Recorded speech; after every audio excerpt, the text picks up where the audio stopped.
IBN 7 हौसला है। और वहीं लाडली लक्ष्मी और बेटी बचाओ का दावा करने वाले शिवराज के राज में मध्य प्रदेश में एक मासूम बच्ची के साथ दिल दहला देने वाली घटना हुई है। शिवपुरी में निमोनिया के इलाज के लिए तांत्रिक ने 6 महीने की मासूम बच्ची को हंसिए से दाग दिया। बच्ची गंभीर हालत में अब अस्पताल में भर्ती है। 6 महीने की इस मासूम बच्ची को निमोनिया के इलाज के नाम पर 50 बार गर्म हंसिए से दागा गया। दरअसल बीमार पड़ने के बाद छोटी सी बच्ची को उसकी दादी तांत्रिक के पास लेकर गई थी। बच्ची दर्द से तड़पती रही, लेकिन ना तो तांत्रिक और ना ही परिवार के किसी भी सदस्य ने यहां पर दया खाई इस बच्चे पर। आपको बता दें, हैरानी की बात अब यह है कि तांत्रिक खुलेआम इस तरह का इलाज कर रहा है, लेकिन सरकार और प्रशासन को कानों तक कोई खबर नहीं। पूरी तरह जख्मी बच्ची को शिवपुरी के जिला अस्पताल में भर्ती कराया गया है, जहां उसकी हालत गंभीर बताई जा रही है। और आप देख सकते हैं कि किस तरह से अंधविश्वास की एक और खबर सामने आती है, जहां पे आखिरकार यहां पर जो भोगी है वो ये छोटी सी 6 महीने की बच्ची है।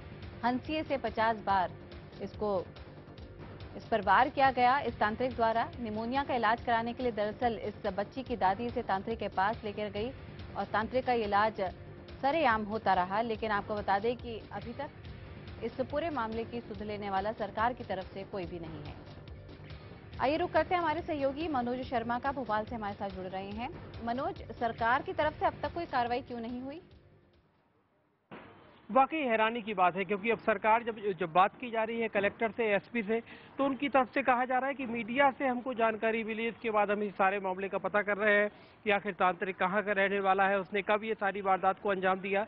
लेकिन सबसे ज्यादा हैरानी की बात यह है कि आखिर वो बच्ची आकर जिला अस्पताल में भर्ती हुई थी।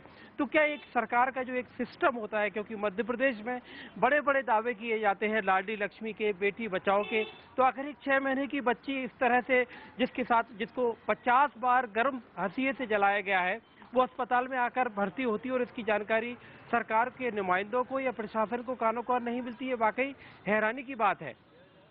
मनोज, पहला मामला नहीं है हमारे देश में खास करके जहां पे अंधविश्वास के चलते लोग तांत्रिक के पास इलाज के लिए जाते हैं।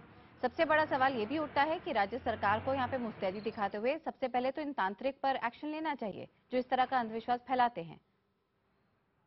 अभी तक जो एसपी हैं और कलेक्टर हैं, उनको ये भी नहीं मालूम है कि तांत्रिक कौन था, और उस तांत्रिक का नाम भी नहीं मालूम है। तो अभी तक तांत्रिक के ऊपर ना ही कोई केस दर्ज हुआ है, ना ही उसकी कोई गिरफ्तारी हुई है। और अगर मध्य प्रदेश और छत्तीसगढ़ दोनों राज्यों में इस तरह के लगातार जो मामले होते हैं, तो जाहिर सी बात है कि राज्य सरकारों को ज्यादा सजग होना चाहिए, और वो सजगता सरकार में नहीं है, जिसकी वजह से ऐसे मामले एक के बाद एक रोज नए मामले सामने आते रहते हैं।